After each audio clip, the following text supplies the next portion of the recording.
Hey everybody, this is Chris and welcome back to another video. Today we're going to be learning 10 proverbs in English related to learning things and studying. So if you're a student, you're going to find these really useful, and at the same time, you're going to be able to practice your British accent. So let's get into today's video. The first one is practice makes perfect. Have you heard this one before? It means that you have to repeat something. You have to practice something in order to improve. So if you're learning to speak English, you have to keep speaking every day in order to improve. And you need to keep trying and not give up. If you keep practicing, then in the end, you're going to be perfect. Or maybe not perfect, but close to perfect, right? So we often say, practice makes perfect. If somebody's trying to learn a skill, you can encourage them by saying this. All right, number 2 is where there's a will, there's a way. So pay attention to the pronunciation of there's here. There's a will, there's a way. Okay, so these words join together. The S in there's actually changes to z. There's a will, there's a will. There's a way. So what does this mean? It means that no matter how many problems you have or how many obstacles you come up against, if you are determined to do something and you really want to do something, you will find a way to do it. You'll find a way to achieve your goals. So will means wanting to do something, and way means a method of doing something, right? So if you want to do something, you will find the method. Number 3, Rome wasn't built in a day. Rome wasn't built in a day. So here, pay attention to the last T in wasn't. Normally we wouldn't say this. We would say wasn't built. Wasn't built. So built and in connect together. Built in. Built in a day. So the sentence is like, Rome wasn't built in a day. Rome wasn't built in a day. So this is referring to the city of ancient Rome, which obviously took a long time to build. So this means that things take time. Many people might rush to try to get something done as quickly as possible. When you really want something, you really want to try to do it quickly and you don't want to wait around. But some things do take time. So if you want to achieve a big goal, like getting fluent in English or improving your British accent, for example, you need to take small steps. And obviously, it's going to take more than a day. It's going to take some time.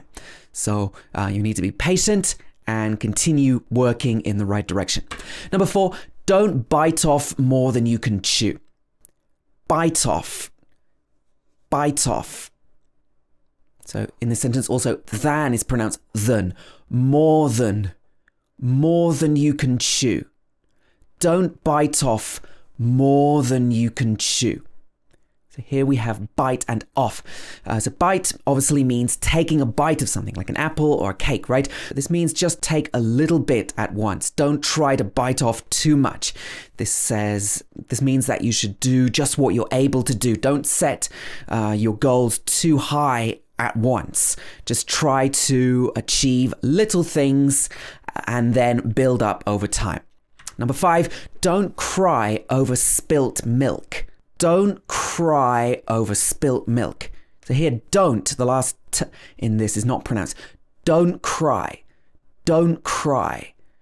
And then cry and over connect together. Cry over. Cry over. Don't cry over spilt milk. So what does this mean? Why are we talking about milk here? Well, no, we're not actually talking about milk. We're talking about a little setback. If something bad happens, a little thing that's maybe not too bad, but you cry about it. You make a big thing about it. But you shouldn't do that. That's what this sentence is saying. It means that if something small happens, don't worry about it. Just keep going, carry on, and don't worry about something that's not that important. Okay, number 6, first things first. This one is quite self-explanatory, right? It's quite easy to understand without me explaining. First things first means that you need to do things in the right order. You need to do things in a logical order. You can't try to do everything at once. You need to take things one step at a time, just like learning English, just like learning any skill. Number 7, if it ain't broken, don't fix it. Now you might be thinking, is this the right grammar? Should we be saying if it isn't broken? Well, you can say that as well, but this is colloquial English, so sometimes we can say something that's not completely grammatical, right? So we can say, if it ain't broken. If it ain't broken, don't fix it. So here, again, I'm missing out some of the T's in this sentence. Ain't. I don't say ain't. I say ain't. Ain't broken. Don't. I don't say don't, I say don't. Don't fix it.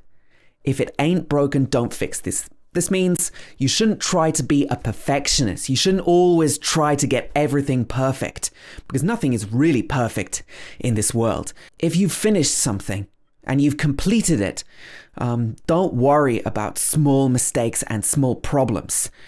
So the next one is learn to walk before you can run. So here, learn to, the to changes to t. Learn to walk. So I pronounce this or, walk. Learn to walk before you can run. So this is basically saying you need to take things step by step. It's like one of the previous examples that we have.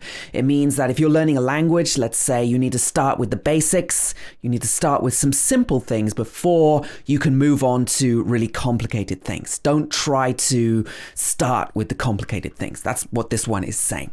And number 9, it's the tip of the iceberg. So an iceberg is a piece of ice in the sea, right? You might know that most of the iceberg is underwater and we can't see it. So when you're starting to study something like English, obviously what you're talking about is only one tiny bit. We say the tip of the iceberg. Here, the is pronounced the iceberg. The tip of the tip of the iceberg. Also in the British accent, we have this long sound. The tip of the iceberg. It means it's just one small part. There's still a lot more to come.